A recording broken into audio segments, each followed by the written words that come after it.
काही विरोधकांची सभा घेऊन गेले तरी मला त्यांच्याबद्दल नितांत आदर आहे. त्यांच्याबरोबर मी काम केलेलं आहे आणि त्यांचा खरा आशीर्वाद अंतकरणातनं राजाभाऊ राऊतलाच आहे. आणि हे 6 पैकी 6 12 पैकी 12 जागा निवडून आम्ही निश्चितपणानं भारतीय जनता पार्टीच्या माध्यमातून कमळ या चिन्हावरती आणणार. RPIच्या माध्यमातून समविचारी पक्षाच्या माध्यमातून यांनी जी अभद्र युती केलेली आहे यांच्या स्वार्थासाठी केलेली आहे. फक्त शिंदे साहेबांची माझी भेट झाली नाही. काही जे थोडे पदाधिकारी जे सोलापूरला थोडे काही पदाधिकारी आमचे जुने पण सहकारी जे होते जिल्हा लेवलला काम करणारी जे शिंदे साहेबांच्या माध्यमातून काही काम करतात थोडं असं म्हणजे जाणं येणं आमचं कमी झालं. साहेबांची माझी भेट झाली नाही त्यामुळं काही पदाधिकाऱ्यांनी थोडी चुकीची माहिती दिली गेली. त्यामुळं प्रत्येकाला वाटत असतं की माझा पक्ष आहे वाढावा या दृष्टिकोनातून ती घटना घडली. परंतु भविष्यात ह्याची दुरुस्ती नक्कीच होईल. 6 पैकी 6 आणि 12 पैकी 12 जागा आल्यानंतर आदरणीय देवेंद्र फडणवीस साहेब त्यांच्याबरोबर शिंदे साहेब पण येतील आणि सुनेत्रताई पवार पण येतील.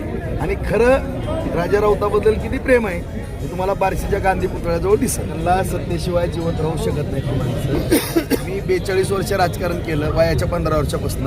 फक्त 4.5 वर्ष सत्तेमध्ये जवळपास माझ्या माहितीप्रमाणे म्हणजे 4.5 वर्ष सत्तेमध्ये. तुम्हीच आता विचार करा जवळपास 37 वर्ष विरोधात म्हणून काम केलं. आदरणीय आमचे नाना असतील किंवा माझे वडील विठ्ठलराव राऊत ते सुद्धा पन्नालाल सुरानाजी बरोबर काम करत होते. डाव्या विचारसरणीत आम्ही काम केलेली माणसं आहेत. त्या घराण्याशी आम्ही निगडीत आहेत. परंतु परत नंतर काही समीकरणं बदलली म्हणून आज आम्ही या ठिकाणी काम करत असताना आम्हाला कधी सत्तेची स्वप्न पडली नाहीत. सत्ता असेल नसेल आम्ही मजबूत आहेत परंतु हे सत्तेशिवाय जिवंत राहू शकत नाहीत. तडपडल्या माशासारखे करतात.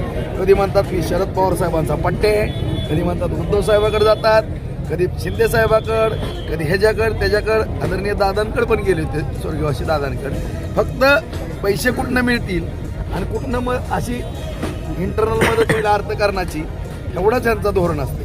परंतु आज तुम्हाला सगळ्याला माहीत आहे की मला अपक्ष आमदार जरी मी झालो तरी मी महाविकास आघाडीला पाठिंबा दिला नाही. विरोधी पक्ष नेत्याला पाठिंबा देणारा कार्यकर्ता आहे. त्याच्यामुळे तुम्ही ओळखा यांची मानसिकता कशी. आता मग सांगितलं की निवडणुकीच्या काही खर्चाच्या विषयात मी तुम्हाला माहित आहे की एवढं काय राज्यामध्ये उलाढाली होतात पण कधी तुम्हाला दिसलो का मी तशा भानगडीत. मग त्या गोष्टीपासून मी लांब राहतो की मला फक्त तालुक्याचा विकास करण्यामध्ये आवडतं आहे. मी त्या कुठल्याही भानगडीमध्ये अजिबात पडत नाही. मग कुठलंही राजकारण तुम्हाला सगळेजण तुम्हीच म्हणता काय काय काय काय काय काय मी आता त्या खोलात जात नाही. त्याच्यापासून लांब राहतो आणि काही जणांना त्याच्यामधलं काय तर काय असतं ती मिळालं नाही. त्यामुळं माया राग माझ्यावरती काढण्याच्या दृष्टिकोनातून थोडं माझी साहेबाची भेट झाली असती ना मी 2 जागा साहेबांच्या आणि 4 जागा पंचायत समित्या 100% निवडून आणल्या असत्या.